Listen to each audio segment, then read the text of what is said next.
Prima sconfitta stagionale in trasferta per la Profavara di mister Gaetano Catalano, dopo 15 giornate di vittorie e 10 di fila in trasferta, con tutte le partite giocate fuori casa vinte con merito, che rappresentano anche un record nei campionati d'eccellenza, i gialloblu nell'anticipo della 21esima giornata di campionato Girone A vengono battuti da un buon Castellammare al suo quarto successo consecutivo. Profavara che adesso ritorna nuovamente a -6 dalla capolista Nissa dopo che aveva accorciato le distanze battendo proprio i nisseni sul loro terreno. Il gol della vittoria del Castellammare arriva al 59esimo con un bel contropiede articolato sulla sinistra e successiva imbeccata per Musso che, lasciato da solo, realizza con un bel diagonale. La Profavara tenta subito di reagire, si porta in più occasioni in avanti, ci prova anche con alcuni calci piazzati con Ficarrotta, reclama anche un calcio di rigore per un presunto mano in area. Non riesce a sfruttare neanche il vantaggio numerico per l'espulsione al 20° dalla fine di un giocatore ospite per somma di ammonizioni. Profavara che perde anche Mattia Retucci per un infortunio alla spalla con frattura della clavicola che forse lo costringerà a rimanere fuori per un bel po'. Gli obiettivi rimangono comunque immutati, come ribadisce il direttore sportivo Tino Longo. Sentiamolo. Come mia consuetudine, parlo sempre dopo una brutta partita, dopo una brutta sconfitta. Ma non sono arrabbiato per la sconfitta, perché è un percorso come quello che ha fatto la squadra, che ha vinto tutte le trasferte, può scivolare il piede. Venivamo da tante vittorie importanti, l'ultima con l'Atletico Palermo, una signora squadra.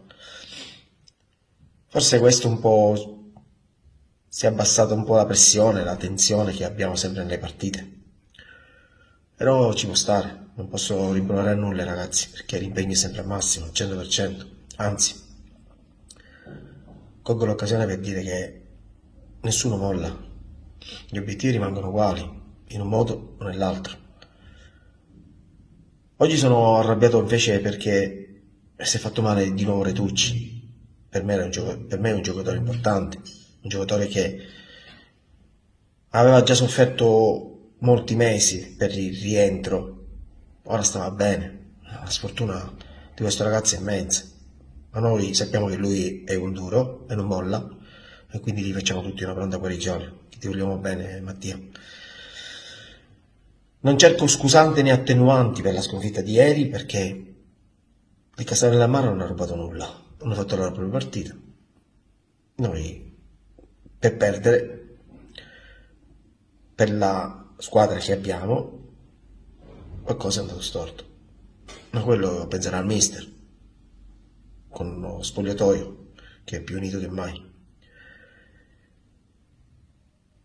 Adesso colgo l'occasione per dire ai tifosi: chiedo scusa come responsabile della tecnica per aver fatto un passo falso, ma abbiamo subito momenti peggiori di questo e ci siamo sempre rialzati. Non voglio fare reclami, voglio solo dire una cosa: state vicini alla squadra già da domenica prossima, perché abbiamo un obiettivo tutti quanti da portare a termine, perché come un buon padre di famiglia che sa che i suoi figli sono dei ragazzi eccezionali, io dico che questa squadra è fatta di ragazzi eccezionali, che ieri hanno sofferto. Però tutti gli esami non possono andare al 30, qualche esame può diventare 20, 18, può essere anche non passato, l'università insegna. Quindi vi chiedo veramente con tutto il cuore, domenica prossima voglio tanta gente al campo, il percorso continua. Il mio progetto, il progetto della società, il progetto della squadra continua. Noi abbiamo bisogno di voi, ve lo chiedo con tutto il cuore. Proprio in questi momenti voglio lo stadio pieno e non vi posso garantire che vinceremo tutte le partite, ma vi posso garantire che l'impegno sarà sempre al massimo.